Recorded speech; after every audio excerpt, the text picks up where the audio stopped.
Hello guys, happy Onam. ഇന്ന് രാവിലെ തൊട്ട് ഇവിടെ ഓണത്തിൻ്റെ വൈബ്സാണ് കേട്ടോ. ഞങ്ങൾ ഒരുമിച്ചുള്ള ഫസ്റ്റ് ഓണമാണ് ന്യൂസിലാൻഡിൽ. അതുകൊണ്ട് തന്നെ ഞാൻ വളരെ എക്സൈറ്റഡ് ആണ്. ഇവിടെ ഓണം ആഘോഷിക്കുന്നത് അമലിൻ്റെ ഫ്രണ്ട്സും അവരുടെ വൈഫും എല്ലാവരും കൂടെ ഒരു വീട്ടിൽ കൂടിയിട്ടാണ്.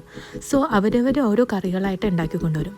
ഞങ്ങൾ രണ്ടുപേരും കുക്കിങ്ങിൽ വലിയ എക്സ്പേർട്ട് അല്ലാത്തത് കൊണ്ട് തന്നെ എന്തുണ്ടാക്കണമെന്ന കൺഫ്യൂഷനായിരുന്നു. ഫൈനലി ഞങ്ങൾ കൂട്ടുകറിയിൽ വന്നെത്തി.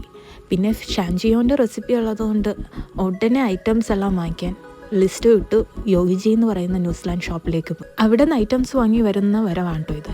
പിന്നെ ഓൺ ദ വേയിൽ ഫുഡ് ഓർഡർ ചെയ്തു. രാവിലെ എണീറ്റപടി പോയത് കൊണ്ട് തന്നെ നല്ല വിശപ്പുണ്ടായിരുന്നതുകൊണ്ട് ഞാൻ ഫുഡ് എടുത്തുകൊണ്ട് നേരെ ഉള്ളിലോട്ട് പോയി. അമലിന് പിന്നെ കാറിൻ്റെ ഉള്ളിൽ നിന്ന് ഐറ്റംസ് എല്ലാം ക്ലിയർ ചെയ്യണമെന്ന് നിർബന്ധമുണ്ടായിരുന്നു. അതുകൊണ്ട് അതെല്ലാം എടുത്തു വെച്ചിട്ടാണ് ആൾ വന്നത്. വിശന്ന് കഴിഞ്ഞാൽ ഫുഡ് എനിക്ക് വളരെ ഇമ്പോർട്ടൻ്റ് ആയതുകൊണ്ട് ഞാൻ ഫുഡ് കഴിക്കാൻ പോകുന്നതിൻ്റെ തിരക്കിലായിരുന്നു കേട്ടോ. ആൻഡ് ആൾക്ക് ഇത്രയും സ്പൈസി ആയിട്ടുള്ള ഫുഡ് രാവിലെ തന്നെ കഴിക്കാൻ പറ്റില്ല. സോ ആളൊരു മഷ്റൂമും എഗ്ഗൊക്കെ ആയിട്ടുള്ള എന്തോ ഒരു ഐറ്റം ഉണ്ടാക്കി കഴിക്കുന്നുണ്ട്. ഞാൻ ആ വർഷത്തേക്കേ ശ്രദ്ധിച്ചില്ല. അപ്പോൾ ബൈ.